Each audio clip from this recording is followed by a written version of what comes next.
जी अस्सलाम वालेकुम क्लास।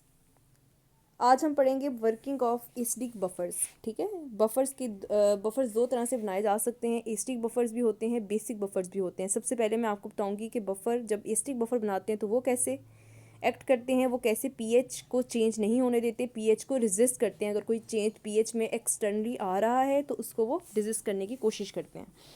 ठीक है, यहाँ पे एग्जांपल मैं सिंपलेस्ट एग्जांपल लेती हूँ एसिटिक एसिड की। एसिटिक एसिड हमें पीएच बनाने के लिए मैं यहाँ पे ऐसे करती हूँ, साथ साथ मार्कर यूज़ करती हूँ ताकि आप लोगों को समझ आ जाए। हम जब भी बफर बनाते हैं हमें एसिड चाहिए होता है, weak acid, and then salt चाहिए होता है। ठीक है, तो ये आपके पास ये दोनों मिलके ये बफर बना रहा है आपका। ठीक है, अच्छा जी, मैं इन दोनों को अलग अलग रिएक्शन लिख दिया है, रिएक्शन ए रिएक्शन बी, ताकि मैं केमिस्ट्री समझा सकूँ। अब अगर हम इसमें ऐड करेंगे एसिड, एसिड की बहुत मिनिमम अमाउंट, बहुत माइन्यूट अमाउंट ऐड की जाती है, क्योंकि सिर्फ कम एसिड ही आप अगर ऐड कर रहे हैं, less amount of acid add कर रहे हैं, तब भी बफर वर्क बहुत एफिशिएंटली वर्क कर सकता है। अगर आपने एसिड की ज़्यादा अमाउंट ऐड कर दी है तो बफर नहीं रेजिस्ट कर सकेगा सोल्यूशन की पीएच को चेंज होने से। वो ड्रास्टिक चेंज उसमें आ जाएगा। अगर 4 पीएच ओरिजिनल सोल्यूशन की थी तो वो हो सकता है 6, 7, 8 पे चली जाए। ठीक है, या 4 से कम होके अगर आपने एसिड ऐड किया तो ऑब्वियसली कम होगी पीएच, तो वो 2 पे आ जाएगी, 3 पे आ जाएगी, 3 पे आ जाएगी, 2 पे आ जाएगी, 1 पे आ जाएगी। ठीक है, वो एक ड्रास्टिक चेंज आ जाता है पीएच में। तो इतना ज़्यादा चेंज जो है, अगर आप एसिड ज़्यादा डाल रहे हैं तो इतना ज़्यादा चेंज आ जाता है कि बफर वहाँ पे एक्ट नहीं कर सकता, अपना रोल प्ले, एक इफेक्टिव रोल वहाँ पे उसका प्ले हो नहीं सकता। और वो एज सच बफर हम उसको कह नहीं सकते, क्योंकि उसने उसकी पीएच को चेंज होने से नहीं रोका। ठीक है, अच्छा जी, यहाँ पे सबसे पहले मैं यूज़ करती हूँ एक डिफरेंट कलर। अच्छा जी, सबसे पहले मैंने कहा है हमने एसिड ऐड किया। ठीक है, एसिड जब भी ऐड करते हैं, एसिड ऑब्वियसली अगर आप अपने माइंड में रखें तो एसिड आपको देता है H positive ions. Acid H positive ions solution में देता है। ये जो H पॉजिटिव आइंस हैं बच्चे, ये जाके एसीटेट आइंस के साथ वो आपका जो रिएक्शन मीडियम है, जो भी रिएक्शन मीडियम है जिसमें A फॉर एसिड यूज़ कर रही हूँ, प्लस इसके अंदर सॉल्ट होगा, आपने एडिशनल चीज़ इसके अंदर क्या ऐड किया, आपने इसके अंदर HCl ऐड किया। ठीक है, ये जो HCl ऐड है इसने क्या दिए, इसने प्रोटॉन दिए, H पॉजिटिव आइंस दिए। अच्छा जी, इसने H पॉजिटिव आइंस दिए। ये जो H पॉजिटिव आइंस हैं, ये H पॉजिटिव आइंस क्या करेंगे बच्चे, ये जो आपका रिएक्शन बी है, ये वाला जो रिएक्शन है, ठीक है, this reaction, these H positive will react the acetate ions of reaction B. क्यों? देखें, एसिटेट आइंस तो आपको दो रिएक्शन से मिल रहे हैं। फॉर एग्जाम्पल आपको रिएक्शन ए से भी एसिटेट आइंस मिल रहे हैं, रिएक्शन बी से भी एसिटेट आइंस मिल रहे हैं। H पॉजिटिव दोनों के साथ ही ऑब्वियसली रिएक्ट करने की कोशिश करेगा। एसिटेट आइंस तो एसिटेट आइंस ही हैं, लेकिन ये स्ट्रॉन्ग इलेक्ट्रोलाइट है, सोडियम एसीटेट, ये स्ट्रॉन्ग इलेक्ट्रोलाइट है। स्ट्रॉन्ग इलेक्ट्रोलाइट का क्या मतलब है, अगर मैंने इसको 100% लिया तो ये जो है डिसोसिएट हो गए, ऑलमोस्ट 98-99% जो है एसीटेट आइंस देगा। एसिटिक एसिड की अगर मैं पर्टिकुलरली बात करूं बच्चे, तो ये एक वीक इलेक्ट्रोलाइट है। वीक इलेक्ट्रोलाइट का क्या मतलब है कि अगर मैंने इसको 100% लिया एसिटिक एसिड को, तो ये डिसोसिएट सिर्फ 5% हो सकता है, 6% हो सकता है, बहुत कम डिसोसिएट होगा। ठीक है, अच्छा जी, इतना कम डिसोसिएट होगा तो H पॉजिटिव आइंस जो हैं वो क्या करेंगे, H पॉजिटिव आइंस उस तरफ जाएंगे जिधर ज़्यादा एसिटेट आइंस हैं। वो कहाँ से आ रहे हैं, वो सोडियम एसीटेट से आ रहे हैं, आपके रिएक्शन बी से आ रहे हैं, उनके साथ रिएक्ट करेगा और आपको एसिटिक एसिड का सोल्यूशन मिल जाएगा।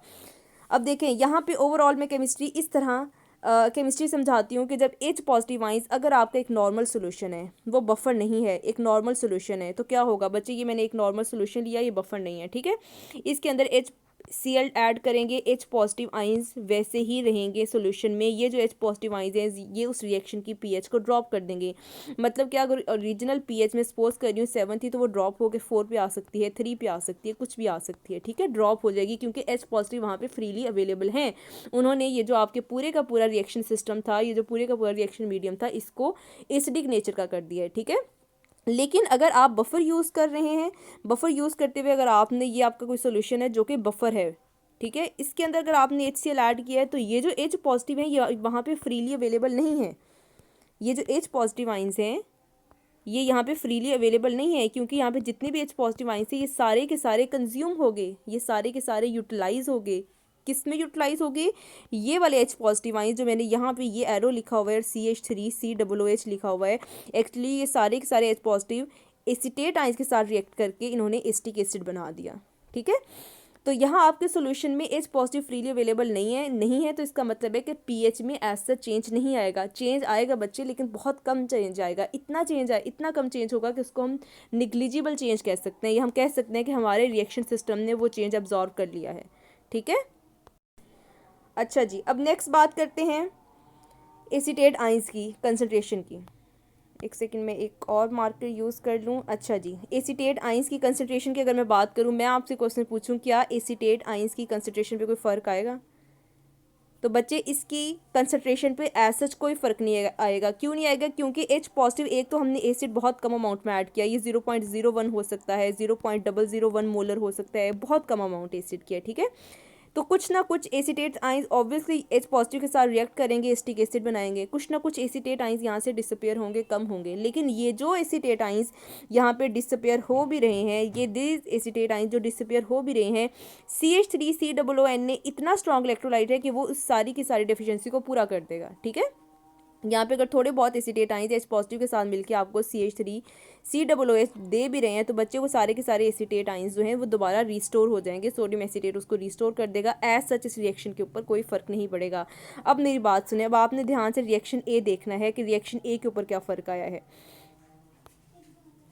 रिएक्शन ए की अगर हम बात करें बेटा, तो रिएक्शन ए में this one is reaction A. ठीक है, this one is reaction A. Reaction A की अगर हम बात करें, H पॉजिटिव CH3COOH के साथ मिलके CH3COOH दे रहे थे एसीटेट आइंस। कौन से? रिएक्शन बी के एसीटेट आइंस के साथ। लेकिन अगर आप इस रिएक्शन को देखें तो ये एक्चुअली आपको लग रहा है रिएक्शन बैकवर्ड जा रहा है। ठीक है। होता क्या है कि जब ये external H positive ions CH3COOH बनाते हैं, ये जो आपका फर्स्ट वाला रिएक्शन है ये बैकवर्ड चला जाता है। उसको ये लगता है कि यहाँ पे H पॉजिटिव आइंस की कंसनट्रेशन ज़्यादा होगी। अगर यहाँ पे आप ली चैटर प्रिंसिपल देखें तो H पॉजिटिव आइंस ये ज़्यादा हो गए हैं। जिस तरफ ज़्यादा कंसनट्रेशन है उस तरफ कम कंसनट्रेशन की तरफ जो है आपका रिएक्शन मूव करता है। क्यों? क्योंकि इक्विलिब्रियम उसका डिस्टर्ब हो गया है एक्सटर्नल H पॉजिटिव आइंस के आने से। ये एक्सटर्नल H पॉजिटिव आइंस हैं, इनके आने से फर्स्ट रिएक्शन के इक्विलिब्रियम की मैं बात कर रही हूँ, इसका इक्विलिब्रियम डिस्टर्ब हो जाता है, रिएक्शन बैकवर्ड मूव करता है। आपको सॉल्यूशन में CH3COOH की थोड़ी सी अमाउंट ज़्यादा मिलती है। ठीक है, नॉर्मल से थोड़ी सी ज़्यादा अमाउंट मिलती है। तो ये जो है ये सारे का सारा कॉन्सेप्ट है जब आप एसिड ऐड करते हैं। ठीक है। अब इसकी पीएच को अगेन मैं बता देती हूँ कि इसकी जो पीएच है उसके ऊपर क्यों फ़र्क नहीं आया, या पीएच को कैसे रेजिस्ट किया। तो बच्चे जितने भी H पॉजिटिव एक्सटर्नल थे वो सारे के सारे कंज्यूम हो गए, वो यूटिलाइज हो गए। ठीक है। तो एज सच इस रिएक्शन की पीएच थोड़ी सी चेंज होगी। एग्जाम्पल के तौर पर थोड़ी सी का क्या मतलब है, अगर मैं कहूँ कि ओरिजिनल सोल्यूशन की पीएच 7 थी, तो जब आपने H पॉजिटिव आइंस ऐड किए, H पॉजिटिव आइंस ऐड करने का मतलब है HCl एक्सटर्नल थोड़ा सा ऐड किया, तो इसकी पीएच हो सकता है ये आ जाए 6.77 तक आ जाए, 6.99 तक आ जाए। इतना कम डिफरेंस आएगा। एग्जैक्ट 7 से आपको 5 pH, एग्जैक्ट 7 से 4 pH ये चेंज नहीं मिलेगा। ठीक है जी बेटा, ये तो था यहाँ तक जब हम एसिड ऐड करते हैं। ये मैंने आपको यहाँ तक इसका जो है पूरे का पूरा प्रिंसिपल समझा दिया है। ठीक है। दिस वन जब आप एसिड ऐड करते हैं, अगर बेस ऐड करेंगे तो इस पर क्या फ़र्क आएगा, इसको ध्यान से देखें। जब भी हम बेस ऐड करेंगे, मैंने यहाँ पे लिखा है ऑलवेज गिव हाइड्रोक्साइड आइंस। ठीक है। आपके जो आपका रिएक्शन मीडियम है उसके अंदर आपने कोई भी बेस ऐड की, आपके रिएक्शन मीडियम में एक्सटर्नली OH नेगेटिव आइंस जो हैं वो एडिशनल आ गए। पहले से इसमें क्या चीज़ मौजूद थी, पहले से बच्चे आपके पास इसमें एसिड था, A फॉर्म में एसिड ले रही हूँ, जो वीक एसिड एस्टिक एसिड था, और सॉल्ट था S फॉर सॉल्ट। ठीक है। ये मिलके बफर बना रहे थे। जब आपने इसके अंदर बेस ऐड की, एडिशनल या एक्स्ट्रा चीज़ इसके अंदर क्या आई, हाइड्रोक्साइड आइंस आ गए। ये हाइड्रोक्साइड आइंस क्या करेंगे बच्चे, ये H पॉजिटिव आइंस के साथ रिएक्ट करेंगे। किस H पॉजिटिव आइंस के साथ रिएक्ट करेंगे, आपके रिएक्शन ए की H पॉजिटिव आइंस के साथ रिएक्ट करेंगे। क्यों H पॉजिटिव के साथ रिएक्ट करेंगे बच्चे, H पॉजिटिव की मोबिलिटी भी बहुत ज़्यादा होती है, OH नेगेटिव की मोबिलिटी भी बहुत ज़्यादा होती है। ये दोनों बहुत मोबाइल हैं, इन दोनों की आपस में एफिनिटी बहुत ज़्यादा है अट्रैक्ट करने की नेगेटिव एंड पॉजिटिव आइंस की, तो ये आपस में मिलकर वाटर बना देते हैं। ठीक है। अच्छा जी, अब इन्होंने यहाँ पे मैंने ये रिएक्शन ए ही अगेन रिपीट करके लिखा था ताकि मैसअप ना हो और आपको समझ आ जाए। मैं आपको इसी रिएक्शन पे लेके जा रही हूँ। OH नेगेटिव इन्होंने H पॉजिटिव के साथ रिएक्ट किया, वाटर मॉलिक्यूल्स आपको बना दिए। ये जो बच्चे यहाँ पे H पॉजिटिव थे ये एक्चुअली कंज्यूम हो गए हैं। किस में कंज्यूम हो गए, OH इनको अपने साथ ले गया और उसने इनको कंज्यूम करके वाटर बना दिया। मतलब यहाँ पे H पॉजिटिव की कंसनट्रेशन जो है उसको मैं कह सकती हूँ कि ये काफ़ी कम हो गई, ये लो हो गई, ये लेस हो गई। ठीक है। H पॉजिटिव की कंसनट्रेशन कम हो गई, इसको आप ली चैटलर प्रिंसिपल के अकॉर्डिंगली अगर देखेंगे तो यहाँ पे इस साइड पे रिएक्शन की राइट साइड पे कंसंट्रेशन कम है, रिएक्शन की लेफ्ट साइड पे आपको कंसंट्रेशन ज़्यादा मिल रही है, इक्विलिब्रियम डिस्टर्ब हो गया है। इक्विलिब्रियम डिस्टर्ब होगा तो इक्विलिब्रियम अपनी पोजीशन को दोबारा रीगेन करने की कोशिश करेगा। वो कैसे कोशिश करेगा? एसिटिक एसिड जो है वो थोड़ा सा डिसोसिएट होगा, जितने H पॉजिटिव आइंस यहाँ पे कम हो गए थे उनको दोबारा रिस्टोर कर देगा, डिसोसिएट हो गए, ठीक है, डिसोसिएट होगा और H पॉजिटिव आइंस जितने भी यहाँ पे कम हुए थे उनको दोबारा रिस्टोर करने की जितने भी H पॉजिटिव आइंस यहाँ पे कम हुए थे उनको रिस्टोर करने की कोशिश करेगा, ठीक है।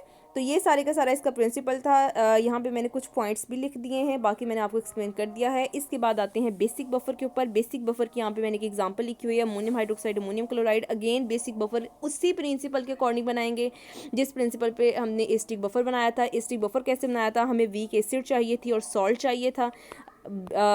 वीक यहाँ पे बेसिक बफर की बात करूँ बेटा तो यहाँ पे भी हमें अगेन एक कोई ना कोई वीक बेस चाहिए और उसका सॉल्ट चाहिए। सॉल्ट किन दो कंपोनेंट से आएगा? वीक बेस और स्ट्रॉन्ग एसिड के मिलने से बनेगा, ठीक है। NH4Cl की मैं बात करूँ तो बच्चे ये एक्चुअली NH4OH मतलब आपकी जो वीक बेस आपने ली है और स्ट्रॉन्ग एसिड मतलब HCl जो है इनके मिलने से बना है। आपको यहाँ से वाटर मिल जाएगा और आपको अमोनियम क्लोराइड मिल जाएगा, ठीक है।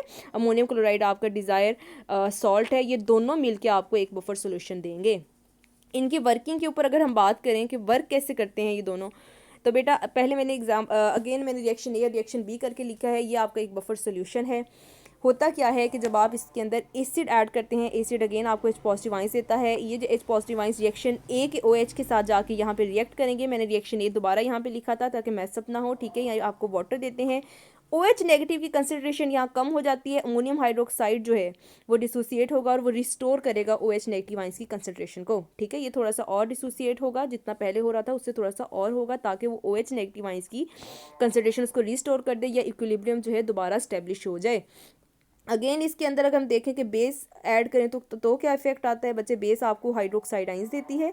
हाइड्रोक्साइड आइंस क्या करेंगे? आपके रिएक्शन बी के अमोनियम के साथ जाके रिएक्ट करेंगे। रिएक्ट करने के बाद आपको अमोनियम हाइड्रोक्साइड यहाँ पे दे देते हैं।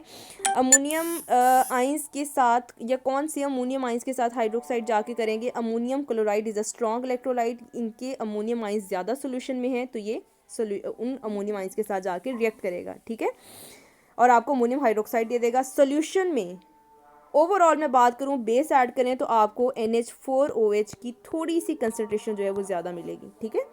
अच्छा जी, अगर मैं इसको पर्टिकुलरली ये अजान हो जाए फिर मैं इसको कंटिन्यू करती हूँ अगेन। जी बेटा, तो अब बात करें अगर हम अमोनियम आइंस की कंसंट्रेशन की कि ओवरऑल अमोनियम आइंस की कंसंट्रेशन पे क्या फ़र्क आएगा। फॉर एग्जांपल अगर मैं कहूँ कि यहाँ पे अगर हाइड्रोक्साइड आइंस अमोनियम के साथ रिएक्ट करके अमोनियम हाइड्रोक्साइड बना रहे हैं तो क्या NH4 पॉजिटिव भी कम हो रहे हैं? तो बेटा नहीं, NH4 पॉजिटिव एज सच कम नहीं हो रहे। आपका जो अमोनियम क्लोराइड है ये इतना स्ट्रॉन्ग इलेक्ट्रोलाइट है कि ये जो अमोनियम आइंस यहाँ पे जो थोड़े बहुत कम हुए भी हैं उनको उनकी जो अमाउंट है या उनकी जो वैल्यू है जो उनकी कंसंट्रेशन उसको वो रीस्टोर कर देगा, उसको दोबारा से ओरिजिनल उसकी अमाउंट में ले आएगा, ठीक है। तो अमोनियम आइंस के एसिड कंसंट्रेशन पे कोई फ़र्क नहीं होता। ये आपके बच्चे यहाँ तक आपको मैंने बता दिया है working of basic buffer and acetic buffers. इसके बाद हम क्यों बफर्स पढ़ रहे हैं? एक्चुअली हम यहाँ से pH फाइंड आउट करते हैं किसी भी सोल्यूशन की, चेंज हुआ है, कितना हुआ है, कितना होना चाहिए और कितना नहीं होना चाहिए। सारे के सारे आंसर्स हैं जो हम बफर्स को जब पढ़ रहे होते हैं तो हम उनको फाइंड आउट करते हैं। लेकिन ये आंसर्स फाइंड आउट करने के लिए यू नीड अ फार्मूला और यू नीड अ इक्वेशन। उस इक्वेशन को करने के लिए बच्चे हम वी स्टडी हेंडरसन हेज़लबर्ग इक्वेशन। ये एक इक्वेशन है जो आपको pH का रिलेशनशिप बता देती है आपके सॉल्ट की कंसंट्रेशन के साथ या आपकी एसिड की पर्टिकुलर कंसंट्रेशन के साथ। इसको इसकी वैल्यू को या इस फार्मूला को हम कैसे निकालते हैं, कैसे डिडक्ट करते हैं बच्चे? सबसे पहले हम क्या लेते हैं, हम एक बेसिक इक्वेशन ले लेते हैं अपनी किसी भी एसिड की, उसको आप HCl कह लें, कोई भी अपना एसिड ले लें, ठीक है। मैंने एक जनरल इक्वेशन यहाँ लिख दी है जिसको मैं HA को एसिड को HA से रिप्रेजेंट कर रही हूँ। ये डिसोसिएट होगा, ये पॉजिटिव आइंस और ये नेगेटिव आइंस बना देगा, ठीक है। अगर इसका एसिड डिसोसिएशन कांस्टेंट की वैल्यू लिखें बच्चे, it is product over reactant. ये H पॉजिटिव A नेगेटिव और HA की कंसंट्रेशन आ जाएगी। अगेन यहाँ से H पॉजिटिव की कंसंट्रेशन को साइड्स पे कर लें, आपको KA HA over A negative concentration आ जाएगी। ये बेसिक मैथमेटिकल चीज़ें हैं, इसको इतना आपको प्रॉब्लम नहीं होगा समझने में। इस पूरी इक्वेशन को मल्टीप्लाई करें नेगेटिव लॉग के साथ। मैंने इस पूरी इक्वेशन को, दिस इक्वेशन को मैंने मल्टीप्लाई कर दिया है नेगेटिव लॉग के साथ। तो negative log H positive is equal to negative log K A negative log H A over A negative. ठीक है बच्चे, नेगेटिव लॉग एच पॉजिटिव क्या होता है? It is actually P H. आप कोई भी चीज़, कोई भी इक्वेशन, कोई भी चीज़, उसको आप नेगेटिव लॉग के साथ साथ जब आप बच्चे मल्टीप्लाई करते हैं तो this thing convert into P. Negative ये लॉग पी में कन्वर्ट हो जाता है, एच पॉजिटिव जो है आपके पी एच में कन्वर्ट हो जाता है। ठीक है पूरे का पूरा आपके पास एक पी एच का फॉर्मूला आ जाता है। अगेन के है, उसको आप नेगेटिव लॉग के साथ मल्टीप्लाई करेंगे, it would be negative log K A is equal to P K ए। ठीक है इसी तरह negative log H A over A negative. बच्चे एच ए आपके पास क्या था? एच ए आपके पास एक्चुअली ये एसिड है। एच ए क्या है? ये एसिड है, तो मैं यहाँ पे एच ए को एसिड लिख सकती हूँ। अगेन ए नेगेटिव क्या है? ये आपके पास सॉल्ट आ गया, तो मैंने ए नेगेटिव को सॉल्ट यहाँ पे लिख दिया। ठीक है ये आपके पास जो है फॉर्मूला है। मैं यहाँ पे अगेन कलर चेंज करके दोबारा से आपको बता देती हूँ। ये आपके पास आपकी पीएच का फॉर्मूला है, जो कि pH is equal to P K a. बच्चे यहाँ पे आपने नेगेटिव साइन ध्यान में रखना है, negative log acid over salt. लेकिन अगर आप जो है अपनी इस इक्वेशन को पॉजिटिव फॉर्म में लेके आना चाहते हैं, तो आपका पूरा का पूरा फार्मूला पॉजिटिव फॉर्म में ये हो जाएगा, जिसमें एसिड और सॉल्ट जो है वो डिनोमिनेटर से न्यूमिनेटर इन दोनों की पोजिशन चेंज हो जाएगी। ठीक है ये दोनों फार्मूला ठीक है। आपको कोई भी न्यूमेरिकल आता है, आप इन दोनों में से कोई भी एक जो है इक्वेशन यूज़ करते हुए, फार्मूला यूज़ करते हुए, आप जो आपको अच्छा लगता है, it is of your choice, आप उसको यूज़ करते हुए उसका आंसर निकाल सकते हैं। ठीक है मैं आपको एक या दो एग्जांपल्स इस तरह की करवाऊंगी। अच्छा जी, इसके बाद जो सबसे इम्पोर्टेंट इसमें बात समझने वाली है वो है जो मैंने ये सारी की सारी चीज़ यहाँ पे लिखी हुई है। ठीक है देखें, ये आपके पास बेसिक फार्मूला आगे दोनों, मैंने कहा दोनों में से कोई भी एक यूज़ कर ले। मैं अब आपको समझाने के लिए नीचे वाला फार्मूला ले रही हूँ। ठीक है it is P H is equal to P K A plus log salt over acid. इसमें एक रिलेशनशिप मैंने आपको बताना है, कोई आपके पास एग्ज़ाम्स में एमसीक्यूज़ आ जाएं, कोई इस तरह की आपके पास हो कि टाइम कम है और आपने सडनली उसका आंसर देना है, तो बच्चे आप उसको वहाँ पे ट्रिक यूज़ कर सकते हैं। कैसे कर सकते हैं? अगर आपके पास ये फार्मूला लिखा हुआ है पॉजिटिव फॉर्म में, P H is equal to P K A plus log salt over acid, इस पर्टिकुलर केस में बच्चे bracket, this is the bracket, ठीक है, इसके ऊपर जो सॉल्ट कंसनट्रेशन है इसका डायरेक्ट रिलेशनशिप है आपके पीएच के साथ। PH is directly proportional to salt concentration. इसका क्या मतलब है? सॉल्ट ज़्यादा होगा तो पीएच भी ज़्यादा होगी। सॉल्ट की ज़्यादा होने का ये मतलब है आप उसकी कंसनट्रेशन ज़्यादा ले रहे हैं। ठीक है अगर मैं कहूँ अगर 2 मोलर सॉल्ट है, उसकी पीएच जो है वो 3 आई है, जब आप 4 मोलर सॉल्ट लेंगे तो बच्चे ऑब्वियसली पीएच भी ज़्यादा हो जाएगी। वो कितनी ज़्यादा होगी? या फार्मूला जब पूरी इक्वेशन अप्लाई करेंगे तो आपके पास एग्जैक्ट आंसर आएगा, लेकिन ये 3 से वैल्यू पीएच की ज़्यादा होते होते 4, 5, 6 इस तरह चली जाएगी। ठीक है तो इसका डायरेक्ट रिलेशनशिप है।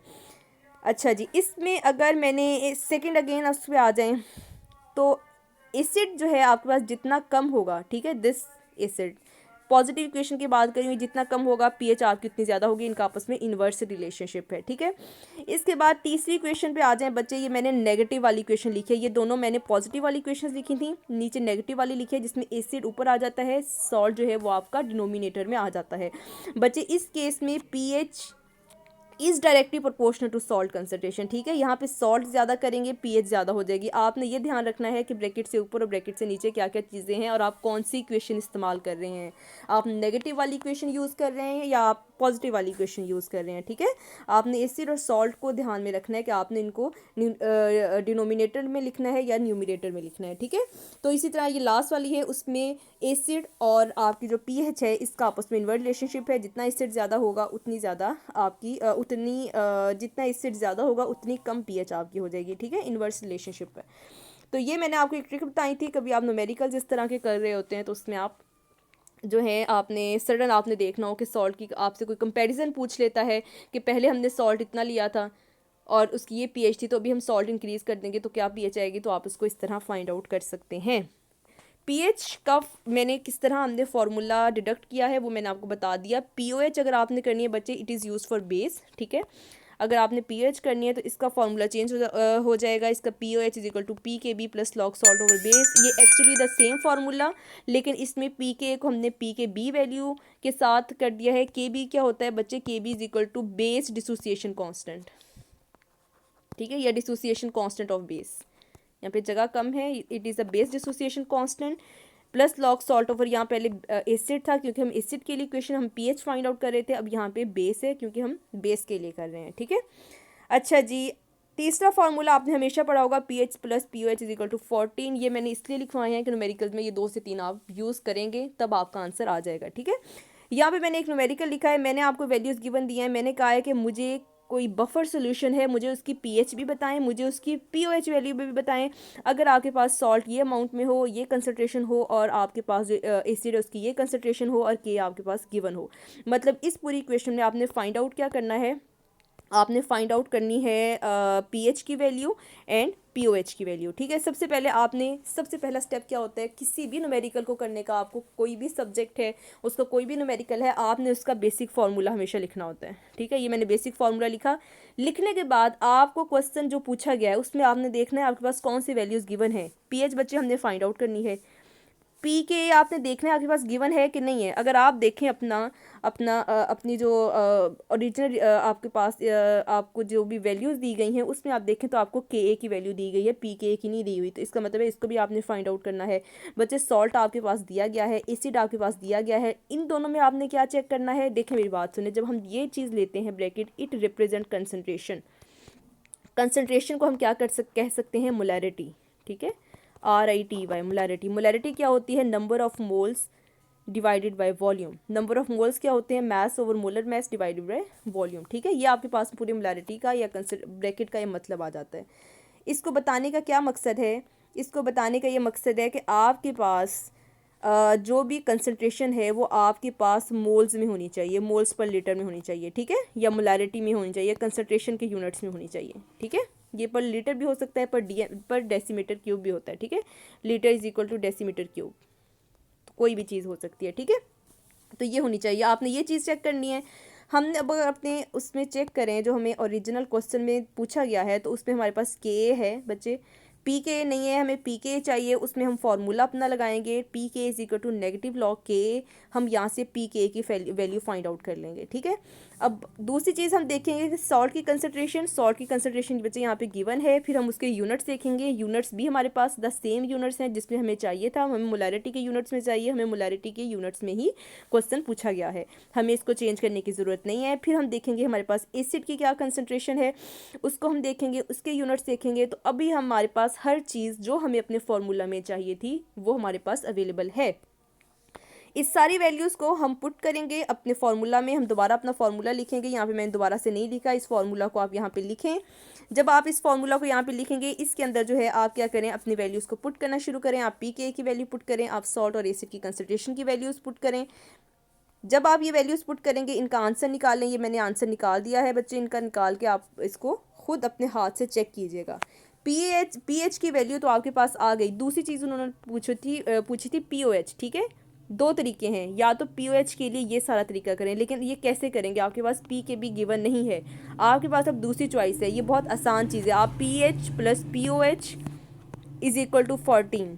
पीएच की वैल्यू आपको आ गई, आपने निकाल ली है, आपके पास आ गई है। यहाँ पे पीएच की वैल्यू पुट करें, पीओएच आप यहाँ से आराम से निकाल सकते हैं। ठीक है, इसको 14 माइनस पीएच कर दें और ये आपके पास बच्चे आराम से वैल्यू आ जाएगी। ठीक है, ये आई होप सो आप लोग कर लेंगे न्यूमेरिकल। दूसरा मैंने एक बेसिक बफर का लिया है, वो आपके पास एसिडिक बफर था। कैसे पता चला, आपके पास बच्चे एक वीक एसिड है, एक आपके पास सॉल्ट है। ठीक है, एक वीक एसिड है, एक उसका सॉल्ट है, तो ये एसिडिक बफर है।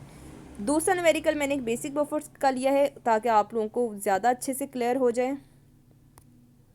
अच्छा जी, इसमें मैंने क्या किया, इसमें मैंने अमोनियम हाइड्रोक्साइड लिया। ठीक है, अमोनियम क्लोराइड, मतलब हमें जो क्वेश्चन में गिवन है, ये हमारे पास क्वेश्चन है, ये भी एक न्यूमेरिकल है। आपने इसकी पीएच फाइंड आउट करनी है कि क्या ये है। आपको उसने जो है वो सॉल्ट दे दिया और एक वीक बेस दे दी। बच्चे ये वीक बेस है, अमोनियम हाइड्रोक्साइड, अमोनियम क्लोराइड एक सॉल्ट है। ठीक है, आपने क्या करना है, अगेन आपका फर्स्ट स्टेप क्या मैंने आपको बताया है, आपके पास ये होना चाहिए, आपने अपना फॉर्मूला लिखना है। बेशक इसको आप किसी रफ में लिख लें। रफ में लिखने के बाद आपने उसके सारे पैरामीटर्स चेक करने हैं। सबसे पहले चेक करें पी के बी आपके पास है कि नहीं है। आप चेक करें आपके पास जो इक्वेशन में दिया गया है उसमें के बी की वैल्यू दी गई है, पी के बी की नहीं है, तो आपने इसको फाइंड आउट करना है।